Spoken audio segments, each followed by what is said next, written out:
नमस्कार दोस्तों, DD react के एक और रिएक्शन वीडियो में आप सभी का स्वागत है। मैं हूं आलोक। तो आज जिस वीडियो पर मैं रिएक्शन देने जा रहा हूं और जो वीडियो मैं आप लोगों के साथ देखने वाला हूं वो वीडियो है कैटलिस्ट रिकॉर्ड्स का और इसका टाइटल है would Pakistan be richer if it has a better relationship with India.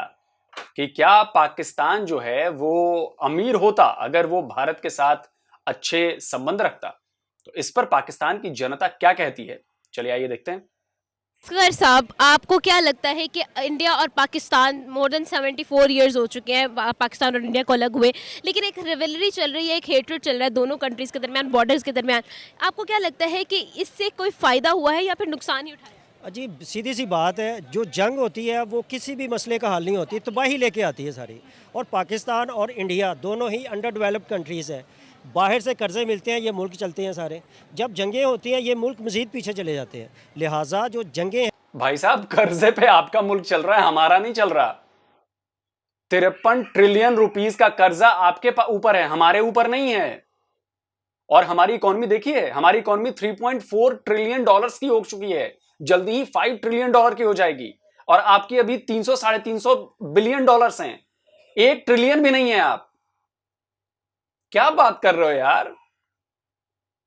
कभी भी मसाइल का हल नहीं है। अगर दोनों मुल्क आगे बढ़ना चाहते हैं, ठीक है, तो उन्हें यूरोप से सबक सीखना चाहिए। आप देखें, जब तक यूरोप आपस में लड़ते रहे थे, लाखों करोड़ों जो अवाम वो मारे जाते रहे हैं, ये बिल्कुल दुनिया में बैकवर्ड समझे जाते थे। लेकिन जब इनको समझ आ गई कि नहीं, जो मसलों का हल है वो मुज़ाकरात है, प्यार मोहब्बत है, तो आप देखें यूरोप की अब दुनिया में मिसालें दी जाती है। यूरोप में मेरा नहीं ख्याल कोई ऐसा मुल्क हो जो अब डेवलप ना हो और दुनिया की बड़ी मईशत में उसका शुमार ना होता हो। लिहाजा अगर पाकिस्तान और इंडिया भी, चूँकि इन दोनों के पास वसाइल बहुत ज़्यादा हैं, इन्होंने अगर ये आगे बढ़ना चाहते हैं तो इनको एक मुज़ाकरात पे टेबल पे बैठना चाहिए, बातचीत करनी चाहिए। इंडिया आगे आप नहीं बढ़ रहे हो, हम बढ़ रहे हैं आगे।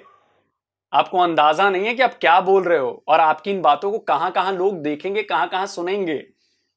आगे आपका मुल्क नहीं बढ़ रहा, आपका मुल्क का बेड़ा गर्क हो रहा है, आपके मुल्क पर कर्जा है, आपका मुल्क भीख मांगकर चल रहा है, आपका मुल्क एड पर चल रहा है। हमारा देश नहीं चल रहा। हम अपनी कमाई बहुत अच्छी कर रहे हैं, हम बहुत अच्छे से अपना इंफ्रा डेवलप कर रहे हैं, हम बहुत अच्छे से अपने हर सेक्टर को बढ़ा रहे हैं, इसीलिए हम आगे बढ़ रहे हैं। को देखना चाहिए कि भाई हमारे मसले मसाइल ये हैं, पाकिस्तान बताए हमारे मसले मसाइल ये हैं। अगर कश्मीर का भी मसला है, ये जंगों से कभी भी हल होने वाला नहीं है। मिल बैठेंगे, फिर कश्मीर का मसला भी होगा हल, पानी का मसला भी हल होगा, जो तजारत के मसले मसाइल हैं वो भी हल होंगे। तो मैं समझता हूँ कि अभी भी कुछ नहीं बिगड़ा। इन मुल्कों को अब टेबल पर बैठ जाना चाहिए, मुज़ाकरात करने चाहिए। और वैसे भी जो मौजूदा गवर्नमेंट है, इसके बारे में कहा जाता है कि जो इंडिया और पाकिस्तान दोनों जो ना, इन दोनों का एक दूसरे की तरफ बहुत ज़्यादा झुकाव है। मैं समझता हूँ कि पाकिस्तान के पास ये एक सुनहरी मौका है। अगर इंडिया और पाकिस्तान के रिलेशंस जो है वो आपस में बेहतर हो सकते हैं, डेफिनेटली जो जंग है या फिर हेट्रेड है उसका कोई फ़ायदा नहीं होता और कोई जो है किसी भी सॉल्यूशन जो है वो नहीं मिलता हमें उससे। तो आपको क्या लगता है कि अगर ये चीज़ हम सॉल्व कर लेते हैं तो किस तरह के जो है हम लोगों को रिजल्ट्स मिलेंगे? इंडिया को सोचना चाहिए कि ये दो मुल्कों की जो जंगें भी हुई हैं तो इससे हमें कोई फ़ायदा नहीं हुआ, नुकसान ही हुआ है। तो अगर वो जंग से हट के बात करे, दोस्ती का हाथ बढ़ाए, तो हमारा हमसाया मुल्क है, हमारा सबसे करीबी हमसाया है, तो हम उनके साथ। जंग आप करते हो, जंग 4 बार आपने छेड़ी, 4 बार हमले आपने किए और बात करते हो कि हमें सोचना चाहिए, हमें सीखना चाहिए। हमें नहीं सीखना भैया, आपने लड़ाइयां छेड़ी ना, आपने हम पर हमले किए ना, आपने हम पर अटैक किया ना। हम तो नहीं गए आप पर अटैक करने। उल्टा चोर कोतवाल को डांटे, वाह जी वाह। ट्रेड और काफ़ी अच्छा कुछ हम उनमें कर सकते हैं, आपस में डेवलप हो सकता है। अच्छा, क्या कहना चाहेंगे सर कि अगर पाकिस्तान और इंडिया आपस में एक अच्छे रिलेशंस के साथ आगे बढ़ते हैं तो कितना फ़ायदा होगा पाकिस्तान को? डेफिनेटली वी नो कि इंडिया एक बहुत बड़ी इकोनॉमी है, इस बारे में क्या कहना चाहेंगे? हाँ, काफ़ी फ़ायदा हो सकता है। इंडिया का बहुत बड़ी इकानमी है, 475 अरब डॉलर की उसकी इकानमी है। तो वो अगर हमारे साथ अच्छे ताल्लुकात रखें तो बड़े अच्छे। 475 अरब डॉलर, वो आपकी इकोनॉमी आपकी भी नहीं है, आप थोड़ा बड़ा चढ़ा के बता रहे हो। हमारे उस पर इफ़ेक्ट्स पड़ सकते हैं। सबसे बड़ी बात तो ये है कि जो नफ़रत के बीज इंडिया ने बोए हुए ना, उनको ख़त्म करें तो फिर खुशहाली खुशहाली है, अमन ही अमन होगा। और जब अमन होगा तो फिर सब कुछ होगा। अगर जंग होगी तो फिर जंग में तो फिर आपको पता है तबाहियाँ ही होती हैं, उसके अलावा तो कुछ नहीं होता। मेरा कैसी हैं आप? मैं नफरत के बीज भारत ने बोए हैं। शर्म नहीं आ रही है आपको बोलते हुए ये बात? शर्म जरा भी नहीं आती ना? शर्म। नफरत के बीज आपने बोए हैं, हमने नहीं बोए कभी नफरत के बीज। इतिहास रहा है हमारा, हमने आज तक किसी देश पर हमला नहीं किया, आपने किया। बलूचिस्तान में भी नफरत के बीज आपने बोए हैं, जबरन कब्जा किया उस पर, अंग्रेजों ने आजाद कर दिया था उसे, तब जाके आपने कब्जा किया। तो उसका फल मिल रहा है ना नफरत के बीज बोने से। और जंग से ये बात ठीक है कि नुकसान होता है, लेकिन हमारी सेहत पर कोई असर नहीं पड़ा, आपकी सेहत पर पड़ा। जंग का जो नुकसान हुआ वो आपकी सेहत पर पड़ा। अपने देश की हालत देख लो, भिखमंगा हो गए हो आप। कुछ कहाँ बताएं। अल्लाह का शुक्र। आज हम क्वेश्चन लेकर आए हैं कि आपको क्या लगता है कि 74 इयर्स हो गए हैं इंडिया और पाकिस्तान को अलग हुए, लेकिन अभी तक जो है एक हेट्रेड और एक रिवलरी चल रही है दोनों कंट्रीज़ के दरमियान। क्या कहना चाहेंगे इस बारे में कि क्या फ़ायदा है, क्या नुकसान है इस चीज़ का? मेरा ख्याल है नुकसान ही नुकसान है, फ़ायदा तो आई डोंट थिंक सो कि कोई है। और अगर चीज़ें बेहतर हो जाती हैं तो बहुत सारी चीज़ें मज़ीद बेहतरी की तरफ जाएंगी। जैसे कि अब आप देखेंगे कि क्लास जो हमारे चलते आ रहे हैं, कश्मीर इशू मेन है, वाटर टेरिटरी एक मेन इशू है। तो ये दोनों इश्यूज़ तो मेन इश्यूज़ हैं ना, जिनको हम 74 ईयर्स से सफ़र कर रहे हैं कि जब दिल करता है इंडिया पानी छोड़ देता है और फिर इतनी सारी तबाही जो है हमारे पाकिस्तान में हो जाती है।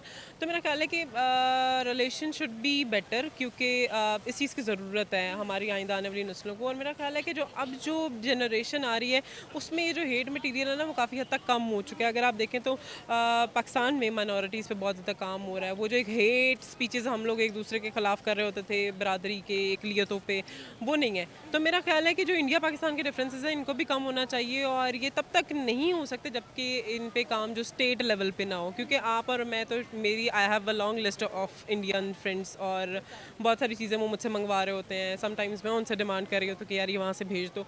तो हम में तो प्यार है, लेकिन जब तक स्टेट्स नहीं चाहेंगी तब तक इस पर कोई भी जो नेक्स्ट स्टेप है वो नहीं लिया जा सकता। अच्छा सुनैना, मुझे एक ये बात बताइए कि आपको क्या लगता है कि इंडिया और पाकिस्तान अगर बेहतर रिलेशनशिप्स के साथ जो एक साथ चले तो आपको क्या लगता है कि पाकिस्तान को कितना फ़ायदा होगा? डेफिनेटली वी ऑल नो कि India is a big big economy, तो इसके बारे में क्या कहना चाहिए?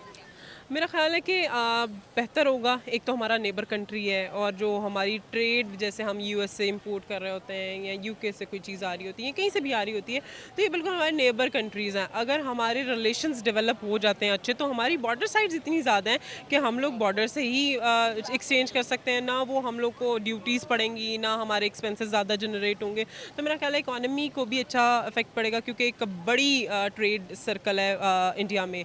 और अगर तो हमारी रिलेशंस बेहतर हो जाते हैं तो ये मेरा ख्याल है कि पाकिस्तान के लिए अच्छा होगा। भाई ये बताएं कि आपको क्या लगता है पाकिस्तान और इंडिया की रिवलरी जो है, एक दुश्मनी और एक हेट्रेड जो है, वो मोर देन 70 इयर्स हो गए, अभी तक चल रहा है। आपको क्या लगता है इसका कोई फ़ायदा है? ये जो लड़ाई है, ये जो एक ग्रज रखा हुआ है सबने अपने दिलों में, इस तरफ उस तरफ, क्या इसका कोई फ़ायदा है?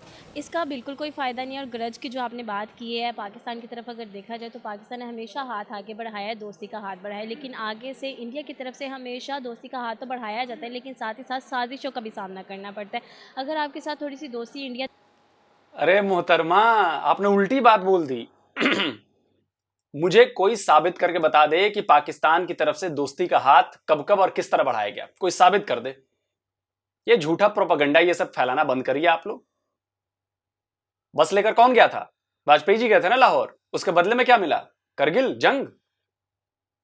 मोदी जी नवाज शरीफ से मिलने पहुंचे, उसके बदले में क्या मिला? उरी और पठानकोट हमला, मुंबई पर अटैक। साजिशें आप लोग रचते हो, और अभी देखिए कितना अच्छा बन रहे हैं कैमरे पे। नहीं जी, हम तो जी हाथ दोस्ती का हाथ बढ़ाते हैं। शर्म आ रही है तो डूब मरिए। दिखाता है तो साथ ही आप पर अटैक इस तरह का कर देता है कि आपको बिल्कुल अंदाज़ा नहीं होता कि ये हो क्या गया हमारे साथ।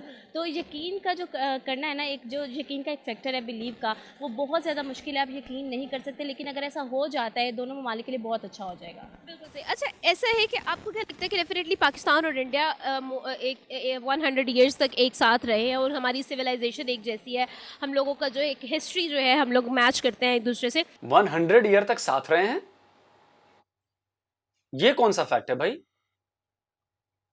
100 साल पहले पाकिस्तान था क्या? पाकिस्तान नाम की कोई जगह थी? ये मुझे भैया फिर आप लोग मैं चैलेंज कर रहा हूं, साबित करके दिखा दो कि पाकिस्तान नाम की कोई जगह थी। मैं तो साबित कर दूंगा कि बलूचिस्तान नाम की जगह थी जिस पर आप लोगों ने कब्जा कर लिया, लेकिन पाकिस्तान नाम की जगह थी, साबित करके दिया। 100 साल हम लोग साथ रहे। क्या बेवकूफों वाली बात कर रही हो मैडम? मैडम आप होस्ट हो, आप एक जिम्मेदार काम कर रही हो, जिम्मेदारी भरा, तो इसमें ऐसी चीजें तो मत बोलो ना, प्रोपेगेंडा तो मत करिए आप। जो फैक्चुअल चीजें हैं वो बोलिए। मतलब ये पहली बार मुझे ये देखी है कि ऐसी बातें कर रही हैं। ये तो नॉर्मली मतलब थोड़ा बहुत तो करती ही हैं, लेकिन ठीक रहता है मामला। पाकिस्तान 100 साल और पाकिस्तान और भारत एक साथ रहे, ये कहां पढ़ लिया भैया आपने? सबूत दे दो। झूठ फैला रहे हो आप। क्या लगता है कि अगर हमारे रिलेशंस बेहतर हो जाते हैं तो किस तरह से जो है Pakistan would be good enough और नॉट? देखिए, अगर हमारे रिलेशन बेहतर हो जाते हैं ना, जो कि आपको भी पता है कि बचपन से ही जब से मैंने भी आँख खोली, हमने भी यही देखा है, इंडिया और पाकिस्तान। आप छोटी सी बात का अंदाज़ा लगा लें कि अगर इंडिया और पाकिस्तान का मैच होता है तो उसमें भी कितना ववेला मचता है। आपको क्या लगता है कि अगर हम लोग इंडिया के साथ एक अच्छा ताल्लुक बना सकें और एक इंटर रिलेशनशिप्स हमारे बेहतर हो जाए तो पाकिस्तान को इससे कितना फ़ायदा होगा? क्योंकि डेफिनेटली इंडिया की इकॉनमी जो है वो बहुत जल्दी ग्रो कर रही है। जी बिल्कुल, बड़ा अच्छा ये क्वेश्चन है आपका। हमें जो सबसे बड़ा जो मसला है वो हमारा इकोनॉमिकली हम इतने स्ट्रॉन्ग नहीं है जितना हमें होना चाहिए। हमारे पास हर तरह के वसाइल हैं। इतनी बड़ी सबसे बड़ी बात है कि हमारे पास जो यूथ है वो सबसे ज़्यादा परसेंटेज निकाली जाए वो सबसे ज़्यादा है। ठीक है, अब ये देखा जाए कि इस यूथ को हम कैसे इस्तेमाल कर सकते हैं, नंबर 1। नंबर 2, अगर हमने आगे बढ़ना है तो यूथ पे ट्रस्ट करना चाहिए, मेरिट को सबसे पहले लेके आना चाहिए। आईटी जो इंडस्ट्री है वो बहुत ज़्यादा ग्रो कर रही है, इसमें हमारे जो नौजवानों को आगे आना चाहिए। जो इंस्टीट्यूट है वो ज़्यादा से ज़्यादा खुलने चाहिए। अगर ये होता है, और सबसे बड़ी बात है, अगर हमारे सियासतदान भी जो बैनुल-अक़वामी कर्ज़े हैं ये फौरी तौर पे तो ख़त्म नहीं हो सकते, लेकिन अगर इनको कम ज़रूर किया जा सकता है। मुल्क में जो करप्शन है वो बहुत ज़्यादा हो रही है, करप्शन को कम करके टैक्सेस की भरमार है उसको कम करके, जो बिजली है, बिजली पे बहुत ज़्यादा टैक्सेस है, हमें बहुत ज़्यादा नहीं तो सब कम से कम जो हमारी जो ज़राअत है उसको जो ना बिजली बिल्कुल फ्री कर देनी चाहिए। जो एक्सपोर्ट हमारे कर रहे हैं, जो ताजर हजरात हैं, सनतकार हैं, उनको ज़्यादा से ज़्यादा टैक्स में रिलीफ देना चाहिए। तो मैं समझता हूँ कि अगर ये तमाम मेजर्स किए जाएँ तो पाकिस्तान की जो इकोनॉमी है वो भी ग्रो कर सकती है। आज हमने अपने टॉपिक के बारे में लोगों से बात की, उनका ओपिनियन जाना, उनका ओपिनियन आप तक शेयर भी किया। उम्मीद करती हूँ आपको आज की वीडियो बहुत पसंद आई होगी। आप नादिल को दे इजाज़त और देखते रहे कैटलिस्ट रेकर्ड्स। लेकिन जाने से पहले हमारे चैनल को सब्सक्राइब कर लें, हमारी वीडियो को लाइक करना मत भूलिएगा। और अगर आप हमारे चैनल पर पहली दफ़ा आए हैं तो हमारे चैनल को सब्सक्राइब कर लें। और अगर आप कुछ शेयर करना चाहते हैं, हमें कुछ बताना चाहते हैं, कमेंट बॉक्स में हमें ज़रूर बताइएगा। अल्लाह हाफ़िज़। मैं आपको बताना चाहता हूं कि थोड़ा फैक्चुअल रहा कीजिए, झूठी बातें मत फैलाइए, प्रोपेगेंडा मत करिए। आपको हो सकता है मेरी बातें बुरी लगें, लेकिन आपके ना 90% दर्शक जो हैं वो इंडियन हैं, तो ऐसी बातें मत किया कीजिए। दूसरी बात कि मैं ये कहता हूं कि जब दो लोगों में लड़ाई हो गई, जब दो देशों में लड़ाई हो गई, बंटवारा हो गया, भाई आप साथ नहीं रह सकते थे, कोई संबंध नहीं रखना चाहते थे, तभी तो बंटवारा हुआ ना। तो अब क्यों संबंध रखना? अब संबंध इसलिए रखना है क्योंकि जरूरत आपकी है। अब आप चाहते हैं इसलिए तिजारत शुरू हो जाए क्योंकि आप लोग फंस गए हैं, आप लोग के पास पैसे नहीं है, देश की हालत खराब है, देश टूटने के कगार पे पहुंच गया है। आप लोग को ये बातें बुरी लग रही होंगी, लगनी भी चाहिए, लेकिन इसके लिए आप खुद जिम्मेदार हैं। और करिए दुश्मनी हमसे, और करिए 4 बार अटैक हमसे। हम तो नहीं गए थे आपसे लड़ने, आप ही लड़ने आए थे। उसके बाद ऐसी बातें होनी क्योंकि आपकी जरूरत इस वक्त सबसे ज्यादा है, आपको चाहिए मदद। श्रीलंका को हमने $2 बिलियन दिए हैं शायद अभी। तो सोचिए कि अगर 75 साल में आपने संबंध अच्छे किए होते तो ये काम हम आपके लिए भी कर सकते थे, लेकिन अब तो ना हो रहा और होगा भी नहीं। और मैं तो इस चीज के सख्त खिलाफ हूं कि दोनों देशों के बीच कोई संबंध होना चाहिए, नहीं होना चाहिए। आप अपना घर देखिए, आप अपना देश देखिए, हम अपना घर देखेंगे, अपना देश देखेंगे। जब देश ही बट गया, जब लोग ही बट गए, जब सब चीजों का बंटवारा ही हो गया, तो फिर काय बात का संबंध, काय बात का कनेक्शन? इसलिए कि हम आपकी मदद कर दें क्योंकि आपकी फटी हुई है, तो अब ऐसा नहीं होगा। अब वो जमाना लद गए, अब वो जमाना बदल गया। अब जैसी करनी वैसी भरनी, आप जैसा करेंगे वैसा आपको फल मिलेगा, और वही हो रहा है आपके साथ। आपने इतनी गड़बड़ियां की हैं, आप लोगों ने इतनी गलतियां की हैं कि उसका खामियाजा भुगत रहे हैं आप। कहां हम, कहां आप। तो अगर बदलना है तो आप अपने आप को बदलिए, अपनी नीयत को बदलिए, अपने झूठ को बदलिए, तब जाकर कुछ भला हो पाएगा, लेकिन मुझे लग नहीं रहा कि कुछ भला हो पाएगा। तो जल्दी मिलता हूं एक और नए वीडियो के साथ। नमस्कार, जय हिंद।